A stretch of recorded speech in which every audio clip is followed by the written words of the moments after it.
Part 5. The Texas Awakens.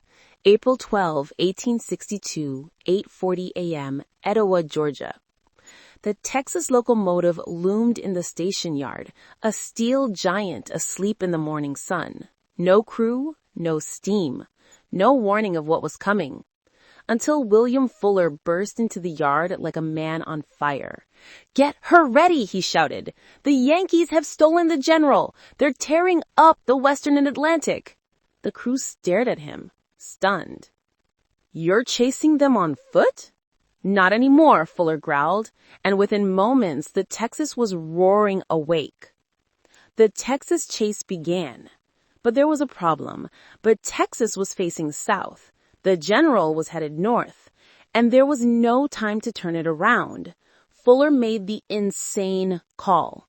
"We go backwards," the engineer blinked. "You want us to chase a train in reverse?" "Fuller, we don't have a choice." And with a thunderous blast of steam, the Texas launched backward down the rails. It was the only moment in American history where two locomotives, one forward, one backward, raced for miles at full speed. The South was awake now, and it was furious. Back on the General, the raids intensify. Andrews didn't know the Texas was coming, but he sensed pressure building behind him. "Cut another section of track," Andrews ordered.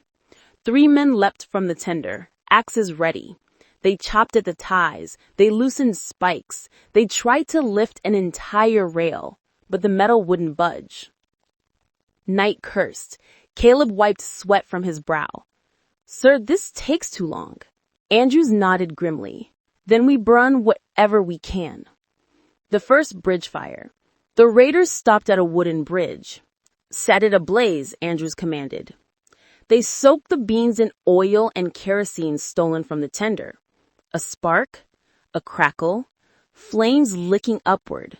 But the rain night air from the previous day had soaked the wood. The fire sputtered, it smoldered, but refused to catch. Time lost, momentum fading. Andrews felt the plan slipping through his fingers like sand. "We move," he said. "We move now." 4. The Texas gets closer.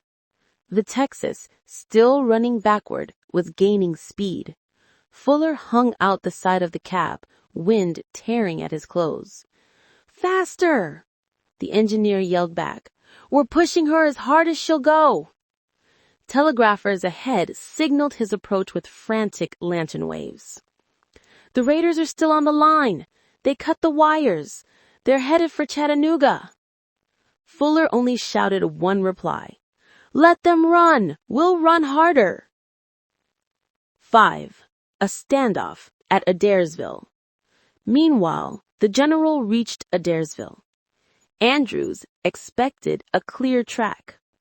Instead, a southbound freight blocked the line. His stomach dropped. No.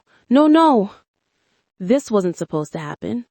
Why is that freight here? This track should have been empty. A station worker approached. "Sir, due to supply delays, this section's congested today." Andrews cut him off. "We need to pass through." The worker hesitated.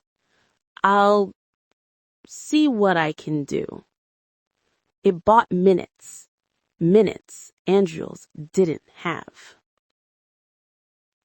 6. The Texas arrives at Adairsville. When the Texas roared around the bend, still backward, the freight crew froze in disbelief. Ain't that the Texas? In reverse? Fuller swung off the cab. "The Yankees are up ahead. Move that freight." The crews snapped into action, and within moments the path was clear. Fuller climbed back aboard. "Let's finish this." 7. The General begins to die. As the General throttled north again, Andrews noticed something alarming. The engine was losing pressure. Coal was nearly gone. Steam was dropping. Water levels were dangerously low. Private Knight checked the gauges. "Sir, we're running dry." Andrews closed his eyes for half a second. He knew what that meant. A steam locomotive without water was a dead man running. A locomotive without coal was a corpse. And they were miles from any safe point. 8. The second bridge fire. Failure again. The raiders tried again to burn a bridge. This time, they lit an entire boxcar on fire and detached it in the middle of the wooden truss. Flames shot up. Smoke poured out. But strong winds ripped the fire apart before it could catch. Another failure. And in the distance, the whistle of the Texas screamed like an angry hornet. Knight's face went pale. "They're behind us." Andrews gripped the throttle. "Then we don't stop again." 9. The final miles. The general was dying. Every hill slowed her. Every mile drained her. The men threw out ties, debris, anything to slow the Texas.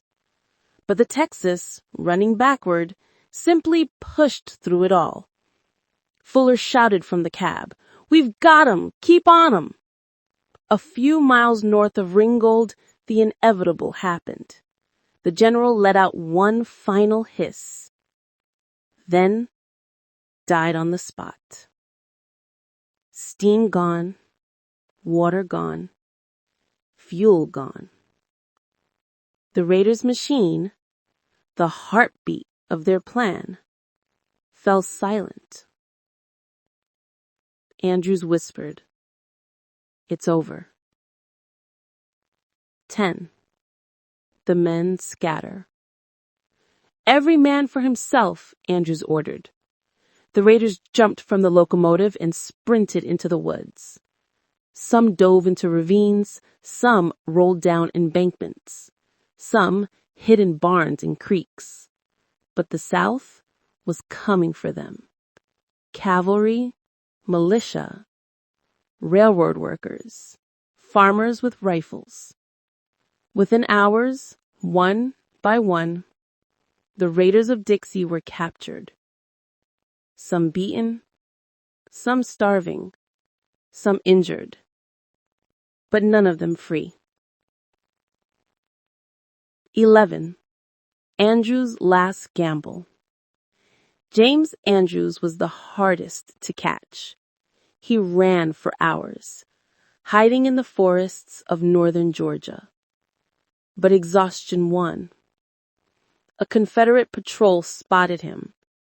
"You there! Stop!" Andrews didn't stop. He ran until he couldn't. A soldier tackled him from behind. They dragged him to Dalton in chains. The chase was over. But the story was not. Because what happened next would turn these men from thieves into heroes, from prisoners into martyrs, from raiders into legends.